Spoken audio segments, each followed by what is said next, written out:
Have you ever wondered how different table tennis boosters compare to each other? Well, then you're watching the right video.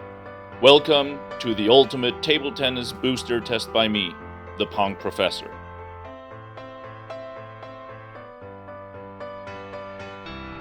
I've previously written a blog post for tabletennis11.com in which I outlined the technical developments that led to the use of boosters, what boosters are and how they work, why the use of boosters is controversial, what the benefits of boosting are, and how to boost a table tennis rubber. The link to the article is in the description. Suffice to say that boosting is the practice of applying certain oils on the sponge side of inherently slow, hard, and tacky table tennis rubbers like Hurricane 3 to increase the tension of the top sheet, resulting in enhancements of speed, spin, and feeling. Let's go over the 6 oil-based boosters that I'll be reviewing. All but one are available from tabletennis11.com. I'll provide the links in the description. First off, we have the Falco Tempo Long Booster, which has been around for a long time and is the least expensive booster on a per volume basis. Next, we have the Falco Platinum Booster, which is a new product and a little more expensive than the original Falco booster. The Platinum is said to be faster than the original Falco booster. The Haifu Sea Moon booster is touted as one of the strongest and most popular boosters in the world. It is also the least expensive booster in this test. The Haifu Sea Moon National Yellow is the most expensive booster in this test and was supposedly used by leading players at the 2020 Olympics. It is rumored to produce an excellent hand feel.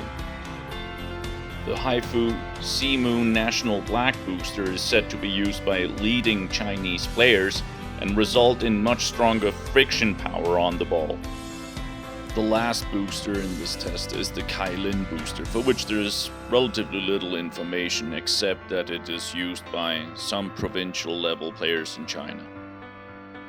I boosted 6 brand new identical sheets of Hurricane 3, all of them with a 2.15mm 41 degree commercial quality orange sponge.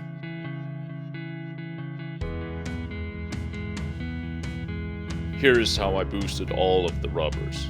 I applied one thin layer of the booster, approximately 2 grams, directly on the sponge and allowed it to fully absorb. 10 hours later, I applied a second thin booster layer. 12 hours after the second application, I removed the thin protective film covering the top sheet, which allows for more extensive curling of the rubber.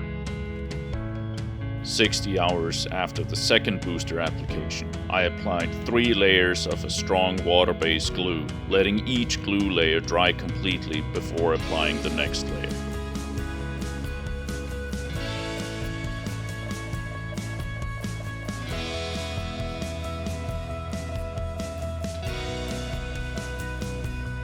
I then attached the boosted rubbers to identical test blades, that is the Tipar Samsonov Force Pro Black Edition blades with Spinlord Varan 2 short pips on the backhand side.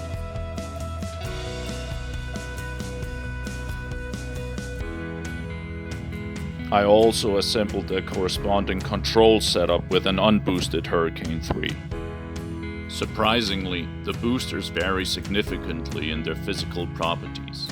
For example, the Haifu boosters are significantly thicker than the other boosters. Also, the Falco Platinum and the Haifu Sea Moon National Yellow boosters are very sticky and difficult to spread out. There is also great variability in how long time it takes the booster to absorb into the sponge, but more on that later. Another key difference between the boosters is how much they make the rubbers curl.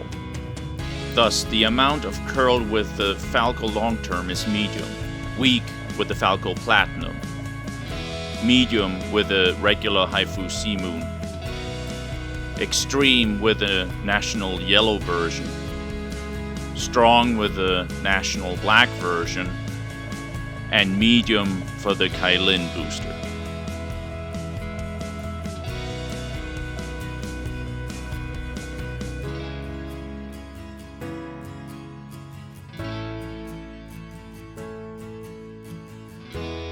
The effects are even more pronounced 60 hours after the second booster application. So here are my preliminary conclusions. The HIFU boosters are thicker than the other boosters, and Falco Platinum and HIFU Sea Moon National Yellow are super sticky and difficult to spread out. There are major differences in how long it takes the oil to become absorbed into the sponge. The regular HIFU and the Kailin boosters are absorbed within 40 minutes. The Falco Long Term takes approximately 75 minutes. The HIFU National Yellow and National Black take roughly 3 hours to become absorbed, while the Falco Platinum booster takes more than 8 hours. And actually, even after 24 hours, I saw traces of booster left on the sponge. The boosters also result in different amounts of curling or doming, ranging from weak, as seen with the Falco Platinum, medium, as seen with the Falco Tempo Long and the regular HIFU and the Kailin boosters, strong, as seen with the HIFU National Black booster, and extreme, as seen with the National Yellow version of the HIFU booster. The boosters appear only to have a minor effect on the tackiness of the rubber, with perhaps the National Yellow version of the HIFU booster resulting in a slightly less tacky surface. Lastly, the boosters do seem to have some effect on the hardness of the rubber, resulting in a very hard rubber with the National Black version of the HIFU booster, a hard sponge with the Falco Platinum booster, a medium hard sponge with the Kailin booster, and some softening of the sponge with the Falco Long Term, the regular HIFU, and the National Yellow version of the HIFU booster. I'm in the process of evaluating the boosters with an eye to softness during play, sound, speed, spin, and feeling. I will report on my findings in part 2 of this test, which I hope to publish shortly. So, make sure to subscribe to this channel and keep your eyes out for the second part of this test. Thank you for watching the first part of this test.